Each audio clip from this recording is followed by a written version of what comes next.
Hi buddies, is Naveen voice over. புதுசாக சேனலில் பார்க்குறவங்க சப்ஸ்கிரைப் பண்ணிக்கோங்க. நம்ம ஆல்ரெடி பார்த்துட்டு இருந்த சைனீஸ் ட்ராமாவோட 12th எபிசோட் தான் பார்க்க போகிறோம். 12th எபிசோடோட ஸ்டார்டிங்கில் நம்ம ஹீரோயின் இன்னொரு விஷயம் சொல்கிறேன் அப்படின்னு சொல்லி கன்டினியூ பண்ணிகிட்டு இருப்பாங்க. அவங்க கேபிட்டலுக்கு போய் சேர்றதுக்கு முன்னாடி முன்னாள் ராஜா இறந்து போயிட்டார். அந்த நேரத்தில் லீஷன் டெசிபிள்ஸ் பிரின்ஸ் லீ அரியணை ஏறுறதுக்கு சப்போர்ட் பண்ண போனதாக நியூஸ் ஸ்ப்ரெட் ஆகிட்டு இருந்துச்சு அப்படின்னு நம்ம ஹீரோயின் சொல்லிகிட்டு இருப்பாங்க.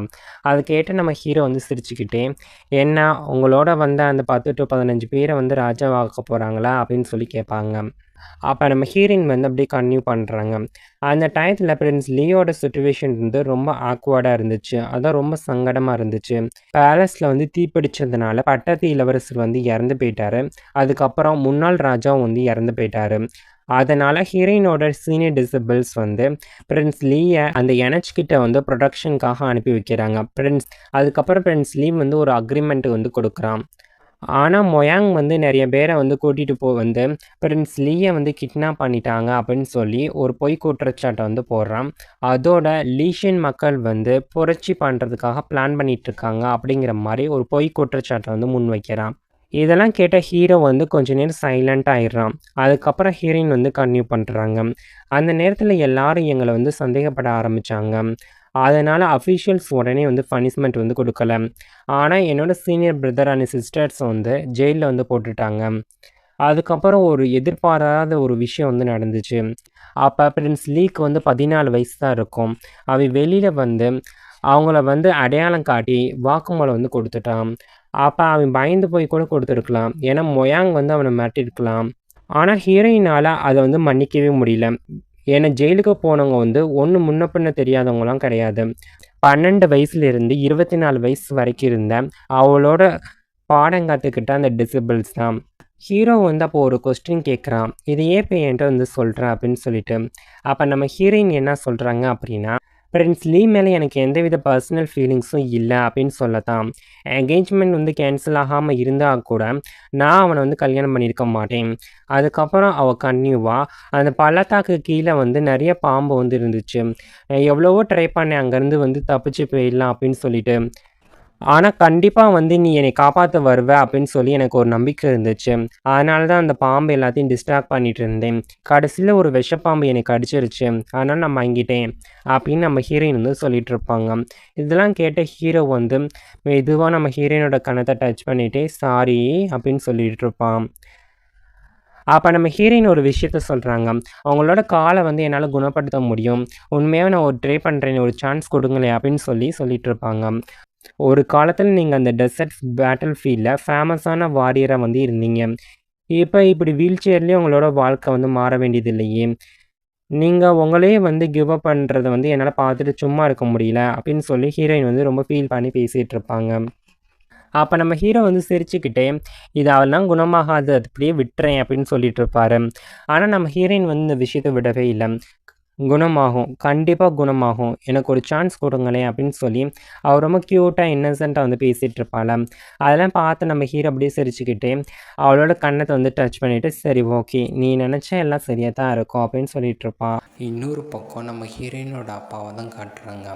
அவருக்கு பிளட்டில் எழுதின ஒரு லெட்டர், அதான் ரத்தத்தால் எழுதின ஒரு லெட்டரை பார்க்குறாரு. அது மட்டும் இல்லாமல் வெளியில் ஒரு பூனை ஓட போகிறது பார்க்குறாரு. அப்போ திடீர்னு எதையோ பார்த்து பயந்து அவர் அப்படியே மயங்கி கீழே விழுந்துடுறாரு.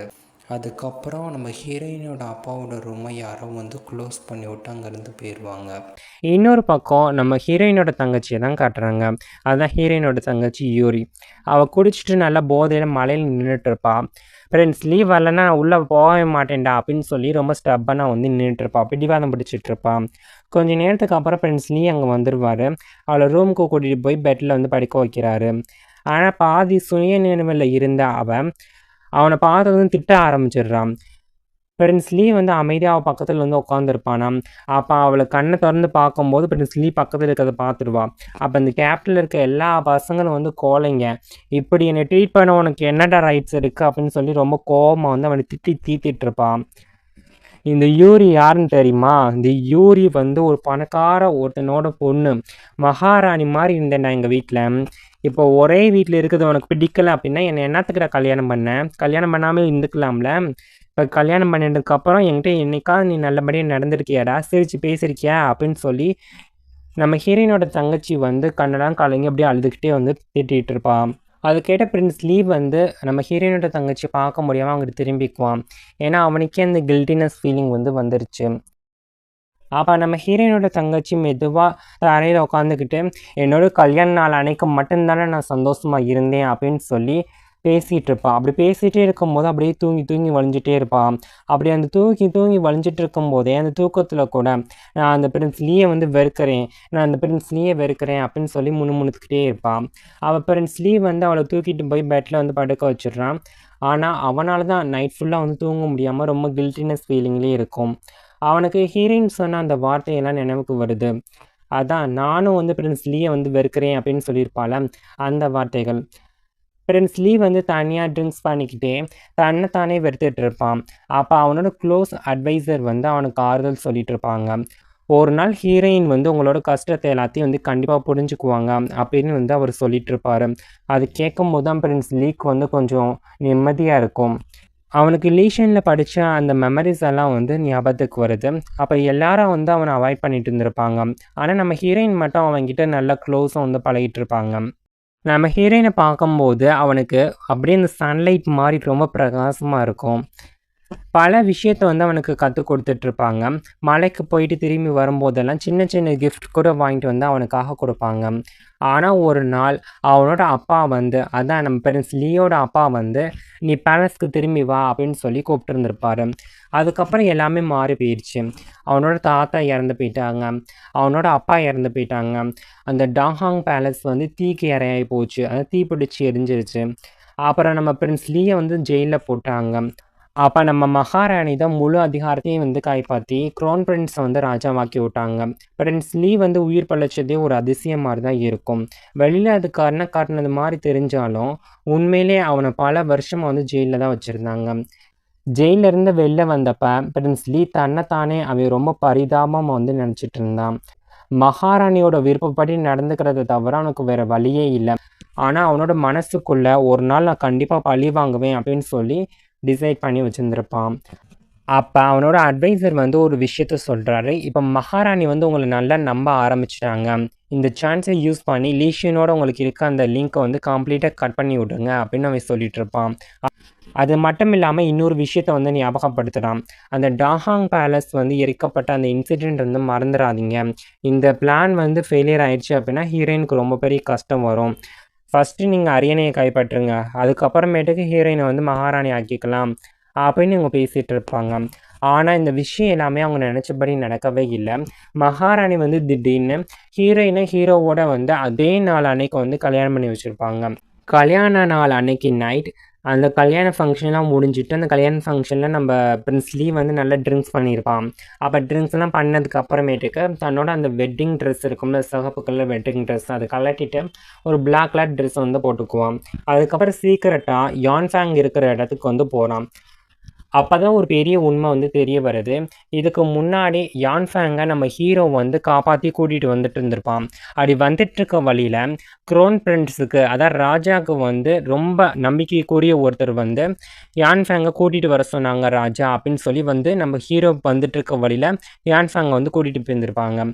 அந்த நம்பிக்கைக்குரியவர் வந்து யான்ஃபேங்கை கூட்டிகிட்டு வந்துட்டு இருக்க வழியில் அந்த நம்பிக்கைக்குரியவர்கிட்ட இருந்து யான்ஃபேங்கை வந்து கிட்னாப் பண்ணிட்டு வந்தது நம்ம பிரின்ஸ் லீ தான். யான்ஃபேங் கையில் மொயாங் வந்து இல்லீகல் வெப்பன்ஸ்னால் சேல் பண்ணதுக்கான அந்த எவிடன்ஸ் இருக்கிறத பிரின்ஸ் லீ வந்து அப்போயே பார்த்துருப்பான். ஆனால் அவன் வந்து இன்னும் கரெக்டான நேரம் வரல அப்படின்னு சொல்லி கொஞ்சம் வெயிட் பண்ணிட்டு இருந்திருப்பான். அப்படி சொன்ன அடுத்த செகண்டே யான்ஃபேங் வந்து அவன் கொன்னுட்டான்.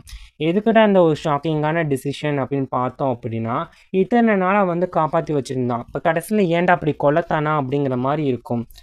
ப்ரெசண்ட்டில் அடுத்த நாள் நம்ம ஹீரோ தன்னோட அந்த காலுக்கு வந்து ட்ரீட்மெண்ட் எடுக்கிறதுக்கு வந்து சம்மதிச்சிடுறான்.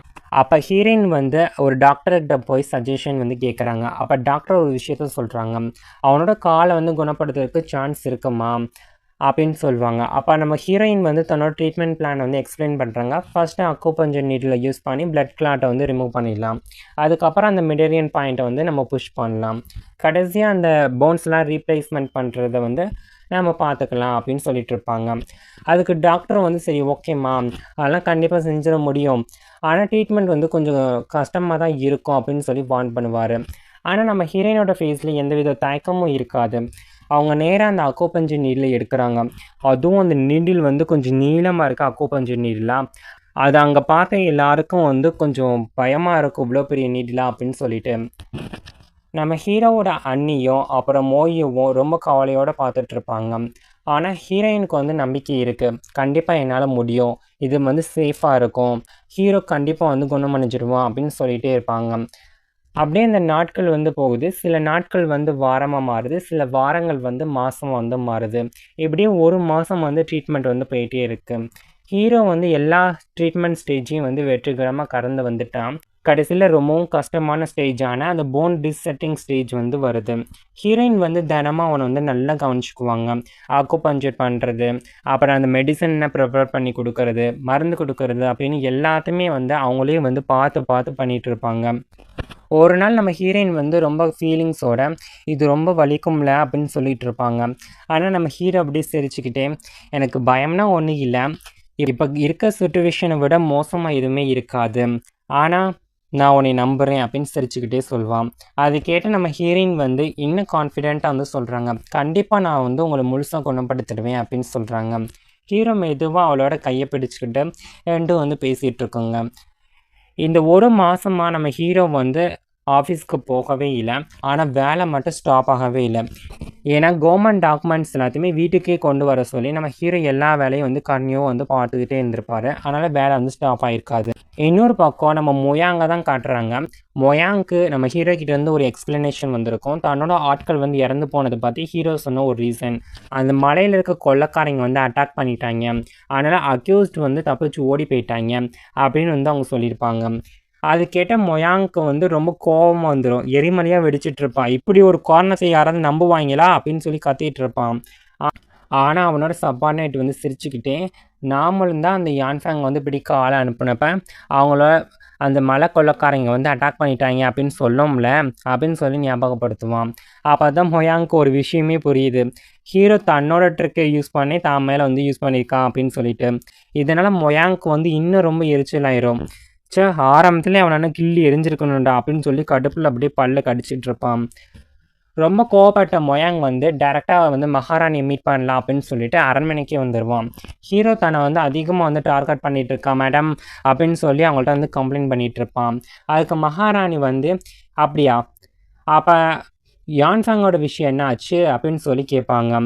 அந்த கொஸ்டின் கேட்டவுடனே மொயாங் வந்து, இல்லை மேடம், எனக்கும் அதுக்கு எந்த வித சம்மந்தமே இல்லை மேடம், சத்தியமாக சொல்கிறேன் மேடம், எனக்கு எந்த சம்மந்தம் இல்லை அப்படின்னு சொல்லி மொயாங் சொல்லிகிட்டு இருப்பான். அப்போ மகாராணி வந்து, நான் உன்னை என்ன தான் நம்பினாலும் யான்ஃபேங்கோட கிட்னாப் கேஸும் வந்து அவன் தான் பார்த்துட்ருக்கான், அதோட உன்னை பற்றின கேஸையும் அவன் தான் இன்வெஸ்டிகேஷன் பண்ணிகிட்ருக்கான். அப்படி இருக்கும்போது கேபிட்டலில் இருக்க உன்னோட ஜோ குடும்பத்தோட எந்த சம்மந்தமும் இல்லைன்னு நீ சொல்கிறது எப்படி அப்படின்னு வந்து மகாராணி கேட்குறாங்க. மகாராணி கேட்டதுக்கு மொயாங்கிட்ட வந்து எந்த பதிலும் இல்லை, பேச முடியாமல் நின்றுருப்பான். மறுபடியும் மகாராணி வந்து ஒரு விஷயத்த சொல்கிறாங்க, அந்த லூ சாங்ஃபு வந்து இறந்து போனதை அவன் செஞ்ச தப்புனால உன்னோட ஆட்களில் வந்து அப்பயே கண்ட்ரோல் பண்ணி வை அப்படின்னு நான் வார்னிங் கொடுத்துருந்தேன். அது மட்டும் இல்லாமல் ஹீரோவை மகாராணி வந்து ரொம்பவே மதிச்சிட்டு இருப்பாங்க. இப்போ ஹீரோவோட இன்வெஸ்டிகேஷன் வந்து அவன் வின் பண்ணுறானோ இல்லையோ அது வேறு விஷயம், ஆனால் இந்த கேஸ் வந்து ஓமையில் வந்து விழுந்துடக்கூடாது, நீ தான் இந்த கேஸில் சம்மந்தப்பட்டிருக்க அப்படிங்கிறது வெளில வந்துடக்கூடாது அப்படின்னு மகாராணி சொல்லிகிட்டு இருப்பாங்க. அதை கேட்ட மொயாங் வந்து கோபத்தில் எழுந்திரிச்சு நின்று, அப்போ என்னை நீங்கள் வெறுக்கிறீங்களா, இல்லை என்னை தூக்கி எறிய நினைக்கிறீங்களா அப்படின்னு சொல்லி ரொம்ப கோபமாக பேசிகிட்டு இருப்பான். அப்போ ரொம்ப மிரட்டுற மாதிரி, உங்களுக்கு எனிமையாக இருந்தவங்க எல்லாத்தையும் வந்து நான் தான் கொன்னேன், நிறைய அஃபிஷியல்ஸ் வந்து கொன்று வீழ்த்தினது நான் தான் அப்படின்னு சொல்லி ஞாபகப்படுத்துவான். அப்போ பக்கத்தில் இருந்த ஒரு எனர்ஜி வந்து அவனை வந்து வார்ன் பண்ணுறாங்க.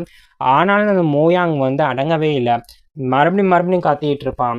கரெக்டாக அந்த நேரத்தில் வந்து கான்சர் இன் வந்து மெதுவாக விசிறியை வீசிக்கிட்டே, என்ன புரட்சி பண்ண போறியா அப்படின்னு சொல்லி கேட்பாங்க. அவங்க கேட்ட ஒரு கொஸ்டின் தான் போதும், நம்ம மொயாங் உடனே நீட்லுன்னு போட்டுருவான். சும்மா என்னோட மனசு வெறுத்து போய் தான் அப்படி பேசிட்டேன் அப்படின்னு சொல்லிட்டு இருப்பான். அப்போ மகாராணி வந்து கான்சன்ட் என்ன ஒரு பார்வை பார்த்துட்டு மொயாங்கிட்ட, இவ்வளோ கோபம் இருந்தால் கொஞ்ச நாள் வெஜிடேரியனை இருக்க வேண்டியதானே அப்படின்னு சொல்லி கிண்டல் பண்ணிகிட்டு இருப்பாங்க. இதே சேம் டைம் நம்ம ஹீரோயின் வந்து அந்த சியான்கியூ ஹோட்டலுக்கு வந்து போகிறாங்க. அங்கே மிஸ் வைஷாங்க வந்து தேடி தான் வந்திருப்பாங்க. இந்த டைம் நம்ம சூஹாங்கை வந்து உள்ளே அலோவ் பண்ண மாட்டாங்க. ஏன்னா வேஷங் பற்றி ஒரு சீக்ரெட் வந்து இருக்குது. அவன் நம்ம லீஃபேயோட எக்ஸ், அதான் முன்னாள் காதலி அப்படிங்கிறது. ஸ்டார்டிங்கில் நம்ம ஹீரோயினுக்கு கொஞ்சம் ஜெலஸாக தான் இருக்கும். அதுக்கப்புறம் லீஃபி வந்து அமைதியாக இன்ட்ரடியூஸ் பண்ணி வைக்கிறான். இவங்க வந்து ஹீரோவோட ஒய்ஃப், அதோட என்னோட ஜூனியர் சிஸ்டரும் கூட அப்படின்னு சொல்லி ரொம்ப நம்பிக்கையானவங்க தான் அப்படின்னு அந்த பொண்ணுக்கிட்ட வந்து இன்ட்ரடியூஸ் பண்ணி வைப்பான். நம்ம ஹீரோயின் 2 பேரும் கொஞ்சம் டவுட்டாக தான் பார்த்துட்டு இருப்பாங்க. அப்போ வெய்ஷன் வந்து லீஃபி கிட்ட மாஸ்டர் ஷூ வந்து கண்டுபிடிச்சிட்டிங்களா அப்படின்னு சொல்லி கேட்குறா. அதுக்கு லீஃபி வந்து இல்லை இன்னும் கிடைக்கல அப்படிங்கிற மாதிரி தலையாட்டிகிட்டு இருப்பான். அதுக்கப்புறம் லீஃபி வந்து நீ உண்மையாகவே மாஸ்டர் ஷூவை வந்து மீட் பண்ணியா, அது உண்மைதானா அப்படின்னு சொல்லி கேட்குறாங்க. ஆனால் உண்மையிலேயே நம்ம ஹீரோயினோட நிலைமை கொஞ்சம் பரிதாபமாக தான் இருந்துச்சு. ஏன்னா ஏதாவது ஒரு விசித்திரமான இன்சிடெண்ட் நடந்தாலே அந்த மாஸ்டர் ஷூ வந்து தன்னை காப்பாற்றினதாகவும் அவர் ஹெல்ப் பண்ணதாகவும் இவங்க நினச்சிட்ருப்பாங்க. ஆனால் உண்மை என்ன அப்படின்னா நம்ம ஹீரோயின் வந்து அவங்களே தான் வந்து ஹெல்ப் பண்ணிகிட்டு இருந்திருப்பாங்க. அவளோட அந்த மெமரிஸும் அந்த மைண்ட் சிச்சுவேஷனும் இன்னும் முழுசாக மாறவே இல்லை. இதுக்கப்புறம் நம்ம ஹீரோயின் ஒரு முக்கியமான விஷயத்துக்கு வராங்க. ஹீரோ வந்து அந்த லாஸ்ட் ட்ரீட்மெண்ட்க்கு வந்து ஓகே சொல்லிட்டான். அதனால் எனக்கு உங்களோட உதவி வந்து தேவைப்படுது லீஃபி அப்படின்னு சொல்லி அவர்கிட்ட வந்து கேட்டுட்ருப்பாங்க. அன்றைக்கி நைட் இந்த கான்சர்ட் வந்து டைரெக்டாக அந்த மொயாங்கோட வீட்டுக்கு வந்து போகிறாங்க. இன்றைக்கி நான் தான் உன்னை வந்து காப்பாற்றினது, கொஞ்சம் பணம் சம்பாதிக்கிறதுல பிரச்சனையே இல்லை, ஆனால் நாம் மகாராணியோட ஆட்கள் அப்படிங்கிறத மறந்துடாத அப்படின்னு சொல்லி வார்ன் பண்ணுவாங்க. அப்போ மொயாங் வந்து சிரிச்சுக்கிட்டே நான் எதுவுமே மறக்கலையே, ஆனால் மகாராணி தான் எல்லாத்தையும் மறந்துட்டாங்க போல், அந்த க்ரோன் பிரின்ஸ் கூட என்னை எதிர்க்க துணிஞ்சிட்டான், என்னோட ஆட்கள் பல பேர் வந்து இறந்து போயிட்டாங்க, அதுக்கும் மேலே யான்ஃபேங்கோட விஷயத்த வந்து ஏன் மேலே வந்து திணிச்சிட்டு இருக்காங்க, அந்த ஹீரோ வந்து அதுக்கு சப்போர்ட் பண்ணிகிட்டு இருக்கேன் அப்படின்னு சொல்லி மொயாங் வந்து சொல்லிட்டு இருப்பான். அப்போ அந்த கான்சர்ட் வந்து யான்ஃபேங் கூட மகாராணியோட ஆள் தான், அவரும் ஒரு நேர்மையான அதிகாரி தான், நீ உண்மையிலே உத்தம புத்திரன், நீ ஒன்றுமே பண்ணாத உத்தமே அப்படின்னா உண்மையான கொலையாளை வந்து கண்டுபிடிச்சி கொண்டுட்டு வா, அப்போ தான் மகாராணி வந்து மறுபடியும் உன்னை நம்புவாங்க. அதுக்கப்புறம் உன்னோட இறந்து போன அந்த ஆட்கள் இருக்கிறாங்களே அவங்க வெறும் வேட்டை நாய் மாதிரி தான். ஸோ மகாராணியை பொறுத்த வரைக்கும் அவங்களாம் இம்பார்ட்டனே கிடையாது. மகாராணியோட நம்பிக்கை இருந்தால் மட்டும்தான் உனக்கு ஃப்யூச்சருக்கு தம்பி அப்படின்னு சொல்லி வார்ன் பண்ணிகிட்டு இருப்பாங்க. இப்படி இவங்க பேசுகிறதெல்லாம் கேட்கும்போது கான்சர்ட் வந்து சாதாரண பொண்ணு இல்லை அப்படிங்கிறது தெளிவாக புரியுது. அவங்க பேசுகிற அந்த ஒவ்வொரு வார்த்தையிலையும் வார்னிங் கொடுக்குற மாதிரி இருக்குது. அடுத்த நாள் நம்ம ஹீரோயின் பிளான் பண்ணபடி லீஃபி வந்து மாறு வேஷம் போட்டுக்கிட்டு டாக்டர் மாதிரி ஹீரோவோட வீட்டுக்கு வராரு. போன் ட்ரீட்மெண்ட் பண்ணுறதுல நான் எக்ஸ்பெக்ட் அப்படின்னு தன்னை இன்ட்ரடியூஸ் பண்ணிக்கிறாரு. இதுக்கு முன்னாடி இந்த டாக்டர் வந்து ரொம்ப ஃபீலிங்கோடு வந்து வார்ன் பண்ணியிருப்பார். அவருக்கு ஹீரோவோட பாதுகாப்பு தான் முக்கியம், அதனால் இந்த ட்ரீட்மெண்ட் வந்து பண்ண மாட்டேன் அப்படின்னு சொல்லிட்டு பேர்ந்திருப்பார். ஆனால் ஹீரோ வந்து முழுசாக லீஃபியை வந்து நம்பிட்டார். லீஃபியை வந்து சிரிச்சுக்கிட்டே என்னோடய கை வந்து ரொம்ப ஸ்டெடியாக இருக்குது, நான் செய்கிற வேலையும் அக்யூரேட்டாக இருக்கும், ஆனால் கொஞ்சம் வலி இருக்கும் அப்படின்னு சொல்லுவான். ஹீரோ உடனே ஒரு சின்ன மிஸ்டேக் கூட வாழ்க்கையை வந்து ஃபுல்லாக வந்து மிஸ்டேக் ஆக்கி விட்டுரும் அப்படின்னு சொல்லிட்டு இருப்பான். 2 பேரும் ஒருத்தர் வந்து சவால் விட்டுக்கிற மாதிரி வந்து பேசிகிட்டு இருப்பாங்க. அதுக்கப்புறம் ஆப்ரேஷன் வந்து ஸ்டார்ட் ஆகுது. ரூமுக்கு வெளியில் நம்ம ஹீரோவோட அண்ணி அப்புறம் அந்த மோயோ ரொம்ப பதட்டமாக வந்து வெயிட் பண்ணிகிட்டு இருப்பாங்க. உள்ளே என்ன நடக்குதோ என்னமோ, ஹீரோவுக்கு வந்து குணமாயிரும், அவன் நல்லா வந்துருவானே அப்படின்னு சொல்லி அவங்க கவலைப்பட்டுட்டு இருப்பாங்க. அவங்களுக்கு நம்ம ஹீரோ மேலே அக்கறை இருக்குது அப்படிங்கிறது இதுலேருந்தே தெரியுது. ரொம்ப நேரம் கழித்து நம்ம ஹீரோ மயக்கத்துலேருந்து கண் விழிக்கிறான். ஆனால் ஈவினிங் ஆயிடுச்சு. அவன் கண்ணை திறந்து பார்க்கும்போது ஃபஸ்ட்டு சீனே பக்கத்தில் நம்ம ஹீரோயின் ரொம்ப டயர்டாக தூங்கிட்டு இருக்கிறது தான். அவங்க வந்து பெட்டில் தலையை சாய்ச்சி அப்படியே தூங்கிட்டு இருந்திருப்பாங்க. அதை பார்த்த ஹீரோ வந்து அப்படியே ஒரு ஸ்மைல் பண்ணுறான். ரொம்ப ரேராக தான் அவங்ககிட்ட இந்த ஸ்மைலை வந்து பார்க்க முடியும். நம்ம ஹீரோயின் அவனுக்கு வந்து வெறும் ஒய்ஃப் மட்டும் இல்லை, அவள் தான் எல்லாமே, அவள் தான் அவனோட சேஃப் ஜோன் அப்படிங்கிற மாதிரி அவன் நினச்சிட்ருப்பான். அன்றைக்கி நைட் ரொம்ப லேட் ஆகிட்டனால நம்ம ஹீரோயின் தன்னோட ரூமுக்கு வந்து தூங்குறதுக்காக போகிறாங்க. ஆனால் கொஞ்ச நேரத்துலேயே நம்ம ஹீரோ வந்து வழியால் முணுமுணுக்கிற சத்தம் கேட்குது. அவள் உடனே அவனோட ரூமுக்கு வந்து ஓடி போகிறான். ஃபஸ்ட்டு வந்து இப்போ பெயின் ரிலீஃப் மெடிசன் வந்து கொடுக்குறான். அதுக்கப்புறம் அக்குபஞ்சர்னா செஞ்சு வலியை வந்து கட்டுப்படுத்துகிறான். ஹீரோ மெதுவாக அப்படியே ரிலாக்ஸ் ஆகிட்டு. அதுக்கப்புறம் நம்ம ஹீரோயின் எதுவுமே சொல்லாமல் அவனோட மசில்னால் ரிலாக்ஸ் ஆகிறதுக்காக மசாஜ் பண்ணி விட்டுட்ருப்பான். அதுக்கப்புறம் வலி குறையிறதுக்காக மெடிசினல் வேக்ஸ் கம்ப்ரஸனையும் வச்சு கொடுத்துட்ருப்பான். வேலையெல்லாம் முடிஞ்சதும் திடீர்னு வந்து நம்ம ஹீரோயினுக்கு தும்மல் வந்துடும். ஏன்னா நைட் வந்து குளிர் அதிகமாக இருந்துச்சா, அதை நோட் பண்ண நம்ம ஹீரோ வந்து அங்கே நிற்காத, இங்கே வா, இங்கே வந்து உட்காரு அப்படின்னு சொல்லி தன்னோட பெட்டுக்கு பக்கத்தில் வந்து ஒரு சின்ன இடம் வந்து அவளுக்கு கொடுப்பா உட்காரதுக்காக. அடுத்து என்ன நடக்க போகுதுங்கிறத அடுத்த எபிசோடை பார்த்து தெரிஞ்சுக்கலாம். நான் எக்ஸ்பிளைன் பண்ணது உங்களுக்கு பிடிச்சிருந்துச்சுன்னா மறக்காமல் நம்ம சேனலை சப்ஸ்கிரைப் பண்ணுங்கள், லைக் பண்ணி உங்கள் ஃப்ரெண்ட்ஸ் அண்ட் ஃபேமிலி மெம்பருக்கு ஷேர் பண்ணுங்கள், மறக்காமல் கமெண்ட் செக்ஷனில் கமெண்ட் பண்ணுங்கள். தேங்க்யூ ஃபார் யுவர் வாட்சிங்.